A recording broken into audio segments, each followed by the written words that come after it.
예.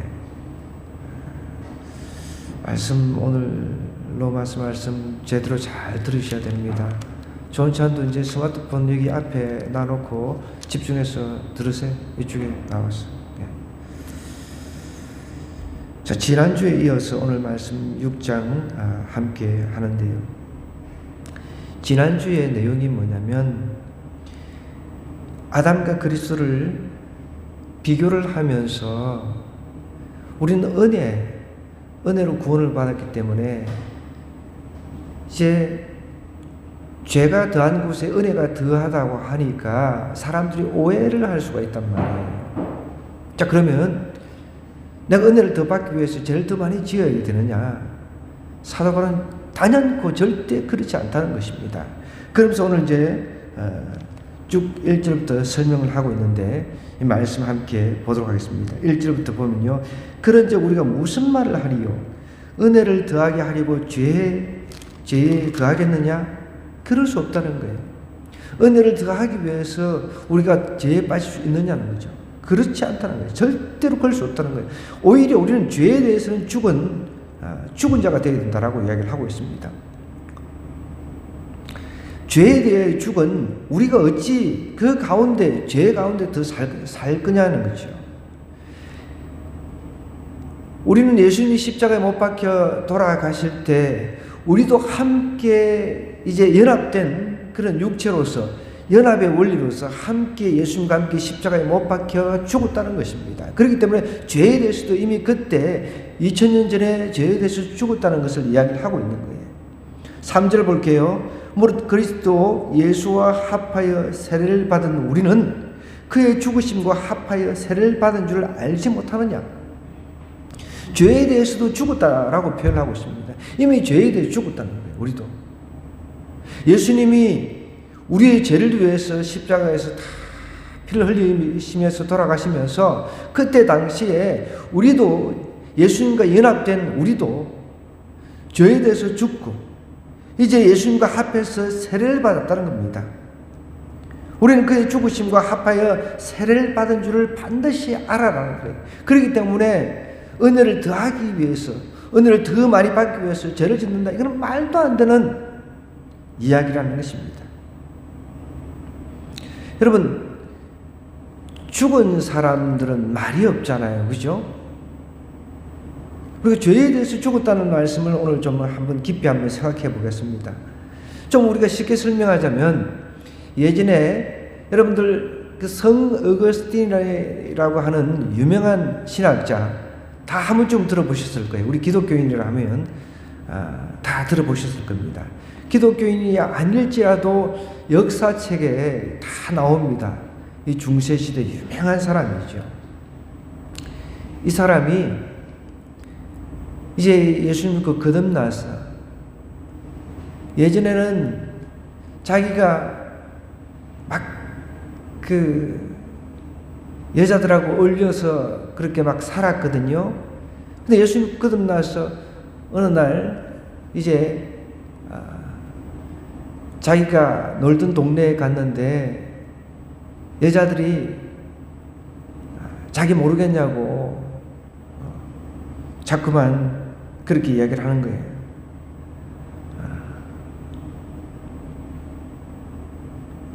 어거스틴 씨 자신을 모르냐고 이렇게 자꾸만 이야기를 하니까 모른다고 딱 잡아떼면서 이렇게 이야기를 했습니다. 너는 너지만 나는 내가 아니란 말이야 하면서 내 뿌리쳤다는 그런 일화가 있습니다. 너는 너지만 이제 나는 내가 아니란 말이야. 이 말은 무슨 뜻입니까? 과거의 어거스틴은 죽었다는 것입니다. 여러분, 우리나라에서 깡패 두목으로서 아주 유명했던 목사님이 계셨는데 김익두 목사님이라고. 이분은 선교사한테 그냥 막 돌을 던지가 선교사 턱을 갖다가 날려버린 사람입니다. 근데 이 사람도 예수님 믿어가지고 구원받고 거듭났습니다. 그리고 난 뒤에 제일 먼저 이 김익도 목사님이 한 것이 뭐냐면 자기가 회개하고 구원받은 뒤에 제일 먼저 한 일이 자기 장인에게 기믹두 사망이라고 하는 부고를 보냈습니다. 멀쩡히 살아있는데 기믹두 사망이라는 것이죠. 자기 장인한테 얼마나 몹쓸 짓을 했으면 이제 사인 기믹두는 죽었다는 것입니다. 근데 실질적으로 실화인데요. 이 기믹두 목사님이 이렇게 변화받고 자기 또 동네를 이렇게 성 어거스틴처럼 다니는데 막 사람들이 막 놀리는 거예요. 제대로 대꾸도 안 하고 그러니까. 그러자 사람들이 물을 갖다가 바가지에다가 퍼가지고 기믹두 목사님 머리에 부어버렸습니다. 그래서 기믹두 목사님이 이렇게 얘기하십니다. 과거에 내가 살아있다면 너는 죽었다. 근데 지금은 자기가 이미 죽었기 때문에 너는 살았다는 것이죠. 여러분, 우리가 죄에 대해서 죽은 것이 바로 이런 것입니다. 이제 죄가 내 삶 속에 이제 주인 노릇 하지 못하도록 그렇게 하라는 것이죠. 무릇 그리스도 예수와 합해서 이제 세례를 받은 우리는 예수님의 죽으심과 합하여 세례를 받았다는 것이죠. 나는 예수님과 함께 이제 혼연일체가 되어서 동행하는 삶을 사는 것입니다. 4절에도 이렇게 이야기를 하고 있어요. 그러면 우리가 그의 죽으심과 합하여 세례를 받음으로 그와 함께 장사되었나니, 예수님과 함께 세례를 받음으로 그의 죽으심과 합하여 또 세례를 받음으로 그와 함께 장사되었다는 거예요. 이런 아버지의 영광으로 말미암아 그리스도를 죽은 자 가운데서 살리심과 같이 우리로 또한 새 생명 가운데서 행하게 하려 함이라 그랬습니다. 왜 예수님께서 우리를 위해서 죽어주셨다고요? 이제 더 이상 죄에 대해서 더 이상 거기에 빠지지 말고 죄의 종로로 타지 말고 이제 하나님에 대해서 살라는 거예요. 예수님과 함께 장사되고 죽었어요. 예수님과 함께 세례를 받았습니다. 이제 하나 일치가 되고 주님과 나와 일치가 되어가지고 이제 과거에는 죄가 시키는 대로 했단 말이에요. 죄가 시키는 대로 욕망에 따라서 죄성을 가진 내가 내 욕망에 따라 움직였다면 이제는 그렇게 움직이지 말고 그렇게 살지 말고 주님과 함께 동행하면서 살아라는 거예요. 주님이 나의 인도자고 나는 주님을 따라가는 그런 위치에서 살라라고 우리에게 부탁을 하고 있는 것입니다. 여러분, 이것이 불가능한 삶이 아닌 것입니다. 사도 바울은 그런 삶을 자기가 살아냈기 때문에 우리에게 여러분들도 이렇게 예수님과 합하여 이제 세례를 받았으니까 죄에 대해서는 죽고 하나님 앞에서는 살라는 거예요. 그래서 오늘 제목을 제가 죄에 대해서 죽고 하나님께 대해서 살라라는 제목으로 한번 잡아보았습니다. 이제 5절입니다. 만일 우리가 그의 죽으심과 같은 모양으로 연합한 자가 되었으면 또한 그의 부활과 같은 모양으로 연합한 자도 되리라. 사도 바울이 여기서 제일 강조하는 게 무엇입니까? 연합을 이야기하는 거예요. 연합. 우리는 주님과 연합이 됐다는 겁니다. 주님과 한 몸이 됐다는 것이죠. 6절에 우리가 알거니와 우리의 옛 사람이 예수와 함께 십자가에 못 박힌 것은 주님하고 이제 합해졌기 때문에 예수님과 함께 십자가에 못 박힌 것은 죄의 몸이 죽어 다시는 우리가 죄에게 종노릇하지 아니하리라. 이제 죄에게 우리가 종노릇하면 안 된다는 거예요. 예수님께서 이 땅에 오셔서 사단이 이제 하늘부터 떨어지는 그것을 보았습니다. 그렇다고 하면 그러면 우리가 이 땅에 살아가는 동안에 전혀 죄를 짓지 않느냐? 그건 아니죠. 사단의 세력이 꺾어졌기 때문에 얘는 실질적으로는 이제 사형 선고 받은 거나 마찬가지 힘이 없어요. 우리 주님께서 십자가에 못 박혀 돌아가시면서 사단의 세력을 확 꺾어버렸단 말이에요. 대신 우리가 천국 가는 그날까지 아주 약한 세력, 그 사단의 약한 세력이 우리를 자꾸만 죄에 빠지게 하고 있기 때문에 우리가 더 이상 그게 끌려가서는 안 된다는 거예요. 우리가 예수님의 능력으로 예수님과 함께 동행해서 살면은 이 죄의 능력에 사로잡히지 않고 죄의 종이 되지 않고 하나님의 종이 되어서 얼마든지 이 죄와 싸워서 이길 수 있다는 것을 이야기를 하고 있는 거죠. 실제로도 이렇게 이야기를 합니다. 이는 죽은 자가 죄에서 벗어나 의롭다 하심을 얻었습니다. 우리는 이제 의인이 되었습니다. 의로운 자가 되었어요. 예수님의 피값으로. 이제 우리는 의의 종이 되어야 되는 거예요. 하나님의 종이 되어야 되지. 이제 우리는 신분이 바뀌었단 말이에요. 신분이. 과거에는 죄의 종이 되었지만 이제는 우리는 의의 종이 되어야 된다는 거예요. 하나님께서 원하시는 뜻대로 하나님이 원하시는 방향대로 우리가 삶을 살아가는 것이지, 과거에는 내 뜻대로 죄가 원하는 대로, 내 본능이 원하는 대로, 내 욕심이, 욕망이 원하는 대로만 살아갔다라고 한다면은 이제는 그것을 끊어버리고 내 욕심, 내 욕망이 아니라 의의 종, 하나님의 뜻, 하나님이 원하는 것. 여러분, 종이라고 하는 것은 주인이 원하는 대로 하는 게 종입니다. 주인이 이렇게 시켰는데 종이 말도 안 듣고 맨날 잠이나 자고 뭐 일도 안 하고 그런다 그러면은 그 종으로서 가치가 있습니까? 당장 뭐 쫓겨나거나 뭐 사형을 당하거나 뭐 그렇게 되겠죠. 이제는 우리는 더 이상 죄의 종이 아니라는 것입니다. 우리는 의의 종입니다. 의의 종, 하나님이 우리의 주인이시기 때문에 주인 뜻대로, 주인 원하는 대로 그런 삶을 살아가라는 것입니다. 그런데 그게 쉽지가 않으니까 우리가 신앙생활이라고 하는 것을 이제 함께 하는 것이죠. 또 볼까요? 8절입니다. 만일 우리가 그리스도와 함께 죽었으면 또한 그와 함께 살 줄을 믿노니. 계속 이 일치 연합을 이야기를 하잖아요. 예수님과 함께 죽었습니다. 과거에. 그럼 예수님이 과거에 2000년 전에 십자가에 죽으시고 끝났습니까? 그렇지 않습니다. 3일 만에 다시 살아났습니다. 우리도 마찬가지입니다. 우리도 죽음이 우리 인생의 최고의 어떻게 보면은 비극이라고 할 수 있지만 우리 믿는 자에게는 이 죽음이 비극일 수가 없습니다. 죽음은 새로운 세계로 가는 하나의 관문일 뿐입니다. 문일 뿐이라는 것이죠.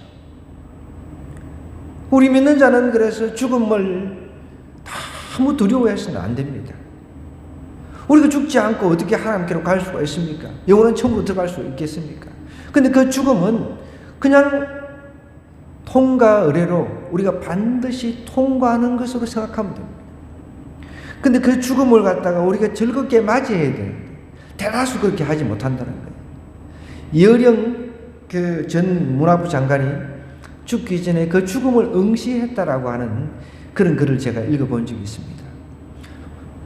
그 지식인이 그래도 예수님을 믿고 15년 동안 신앙생활을 하면서 자기에게 이제 찾아오는 그 죽음에 대해서 기대하는 마음으로 그 제자였던 그 사람이 그분의 마지막에 임종을 지키면서 썼던 글을 제가 읽은 적이 있는데요.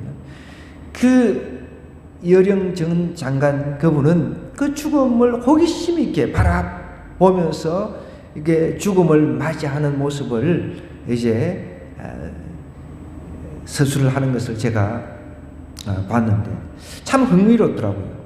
여러분, 저희들도 마찬가지입니다.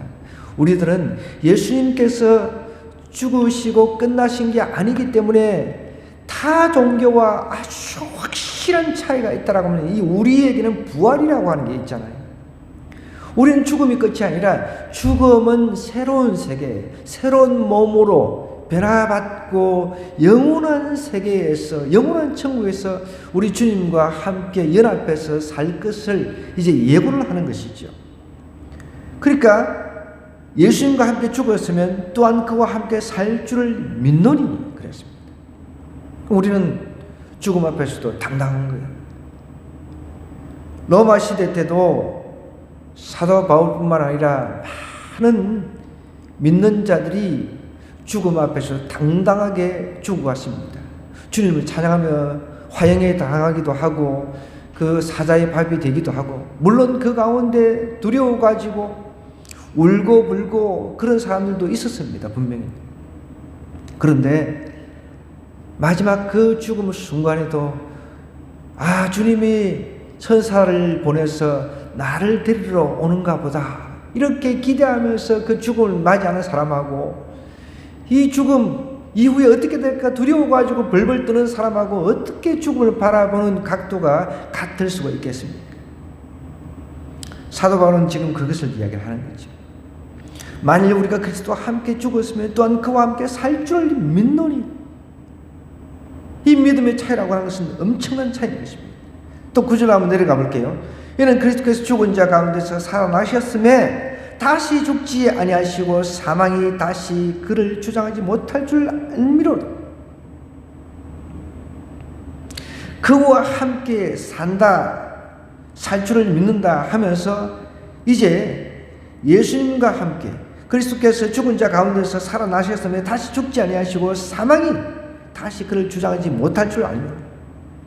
사망이 이제 더 이상 우리를 주장하지 못한다는 거예요. 사망이 우리를 더 이상 우리를 공포에 떨게 할 수가 없다는 것입니다.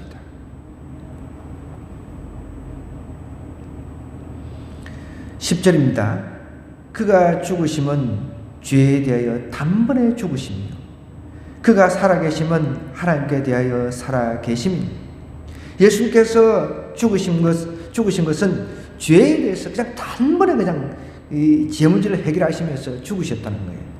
또 그가 살아계시면 하나님께 대하여 살아계심이니 그랬습니다. 하나님께 대하여 살아계시다 그랬습니다. 자, 이 무슨 뜻입니까? 이 11절에 더 자세하게 설명하고 있습니다. 이와 같이 너희도 너희 자신을 죄에 대하여는 죽은 자요, 예수님께서 죽으시고 부활하신 것을 가지고 우리 현재 삶에 대입을 한번 시켜보자는 거예요. 자, 그러면은 예수님의 죽으심과 예수님의 살아심이 무슨 의미가 있냐는 거예요. 우리가 어떻게 적용을 해야 될 것이냐는 거예요. 예수님께서 살아계시는 것은 하나님께 대하여 살아계심이라 그랬거든요. 그 11절에 우리한테도 이렇게 요구를 하면서 너희도 너희 자신을 죄에 대해서는 죽은 자 취급하라는 거예요. 죄에 대해서. 예를 들어서 여러분, 죽은 자는 더 이상 유혹을 받지 않습니다. 죽은 자가 욕심을 내는 거 봤습니까? 죽기 전에 내 부동산을 더 사야지. 죽기 전에 내가 어마어마한 돈을 투자를 해야지. 그럴 수가 없지요. 여러분, 죽은 사람이 분노하는 거 보았습니까? 이런 것들에 대해서 나는 이제 죽은 자로 여기면서 살아라는 거예요. 여기 보십시오. 살아있는 자로 여길지어다 그랬잖아요. 여기 여길지어다라고 하는 이 원어의 뜻은 결정하다, 신중히 생각하다 이런 뜻이 있습니다. 뭐라고요? 결정하다, 신중히 생각하다. 내가 아직도 안 죽었구나. 내 성질이 안 죽었구나. 내 욕심이 안 죽었구나. 아직도 내가 유혹 앞에 죽지 않았구나. 이런 것들을 내가 신중하게 생각하면서 하나님에 대해서 살아가는 거예요. 이해가 좀 되나요? 하나님에 대해서 생각하면 내가 주님을 생각하는데 내 욕심, 내 분노, 내 감정대로 살아갈 수가 없잖아요. 하나님에 대해서 자꾸만 생각하고 죄에 대해서는 자꾸만 내가 죽은 자로 여기면 이것이 성화되는 삶인 거예요. 근데 우리는 신앙생활을 하면서 이게 거꾸로 되는 거죠. 하나님에 대해서는 오히려 죽어가고 죄에 대해서는 오히려 살아가는, 근데 아주 역설적인 거꾸로 된 현상을 우리 믿는 자들이 보여주고 있다는 거예요. 세상 사람한테.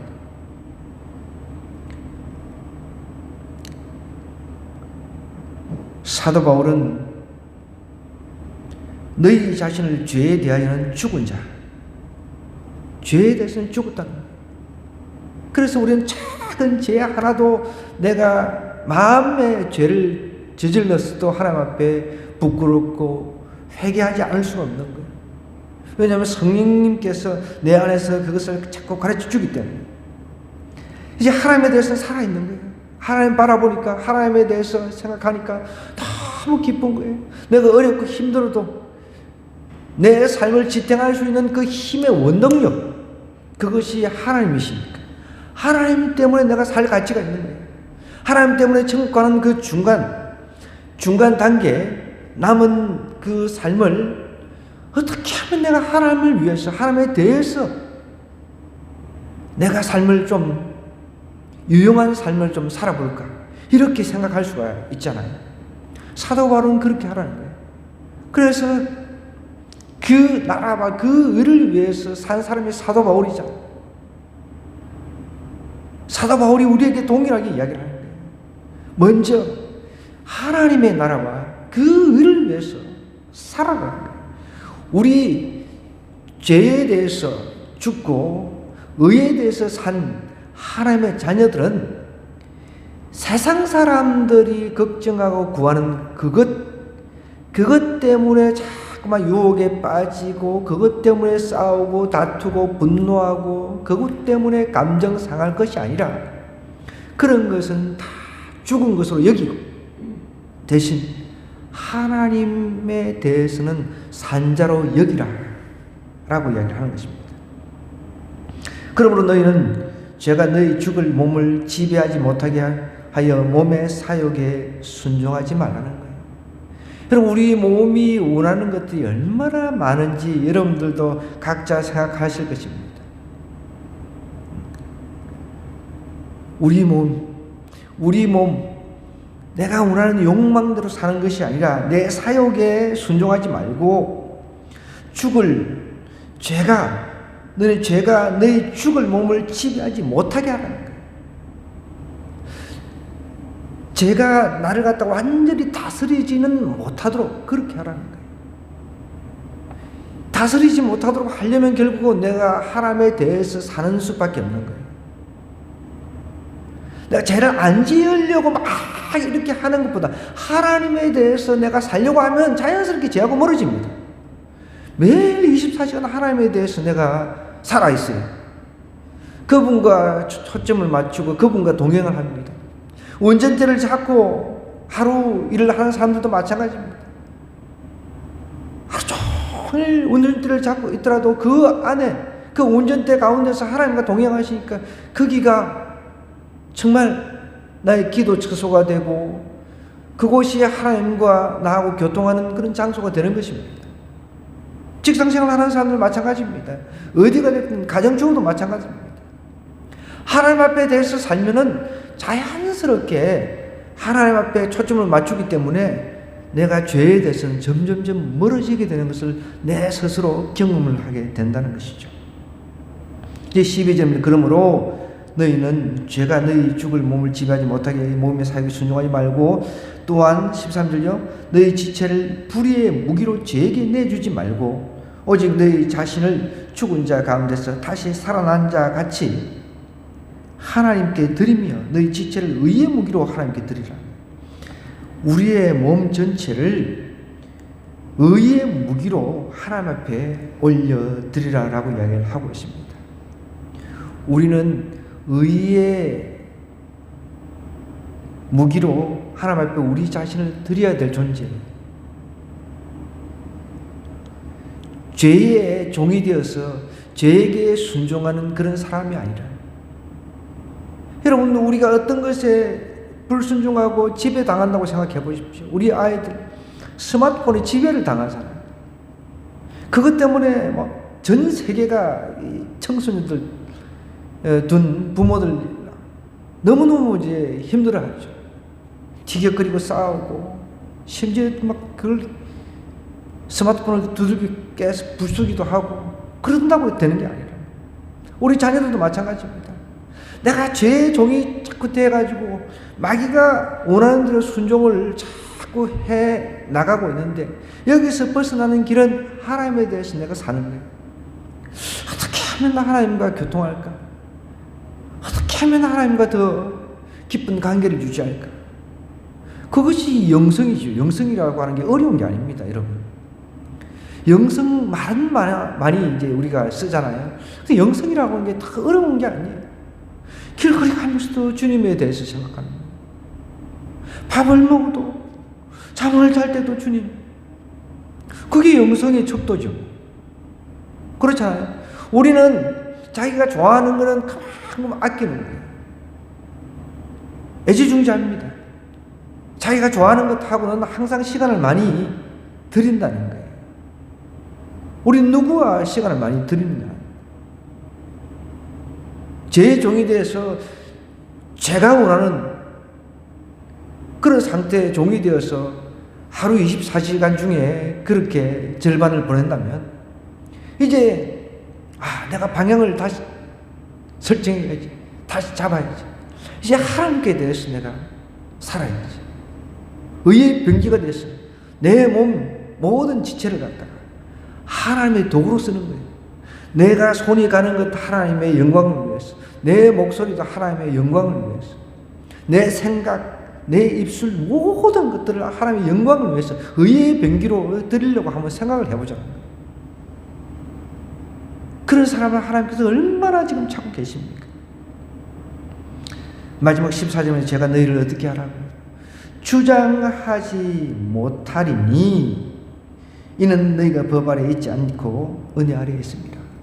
이미 우리가 하나님을 믿는 사람은요, 이제 믿음이 약한 부분도 있고 이제 중간 또 아주 강한 사람들도 있죠. 분명히 믿음이라고 하는 것은 이 동적인 움직이는 것입니다. 이 믿음을 내가 이제 점점 끌어올려서 하나님 앞에 항상 하나님에 대해서는 24시간 내가 살아있다는 그런 마음으로 나아가면 제가 더 이상 주장을 못하는 거예요. 제가 더 이상.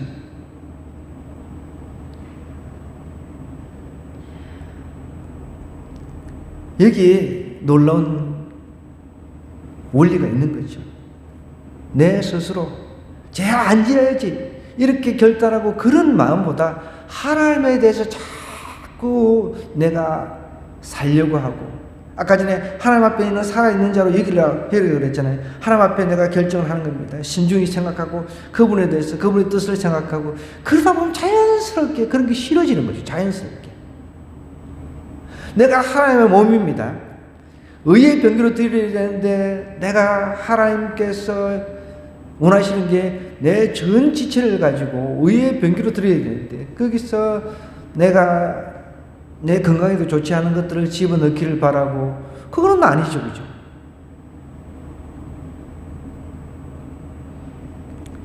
여러분 오늘 이 말씀 생각하면서 우리 기도 좀 했으면 좋겠습니다. 우리가 잘 안 되는 게 이깁니다. 잘 안 되는 거예요.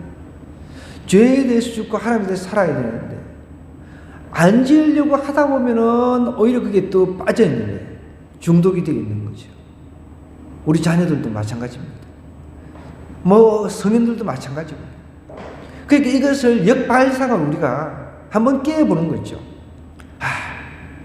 그래 내가 잘 안 되는 것 가지고 자꾸만 고민하지 말고 어떻게 하면 하나님께 대해서 내가 살까? 어떻게 하면 하나님을 위해서 살까? 그런 고민을 24시간 한다고 생각해 보잖아요. 그러다 보면 자연스럽게 죄의 종로로 하지 않고 의의 병기를 내가 하나님 앞에 드릴 수 있는 그런 준비가 점점점 돼 간다는 거예요. 하나님께서 원하시는 삶이 바로 그것입니다. 이제 우리 함께 기도할 때 하나님 의의 종이 되게 해 주옵소서. 죄의 종이 아니라 나의 모든 지체, 내 생각과 마음과 행동, 내 입술 이 모든 것들을 불의의 병기가 아닌 참으로 하나님 의의 무기로 하나님 앞에 드리기를 원합니다. 우리 전인격을 의의 무기로 하나님 앞에 드리면서 하나님 앞에 날마다 하나님 주신 은혜로 살아가게 해달라고 우리 주여 한번 외쳐 기도하십시다.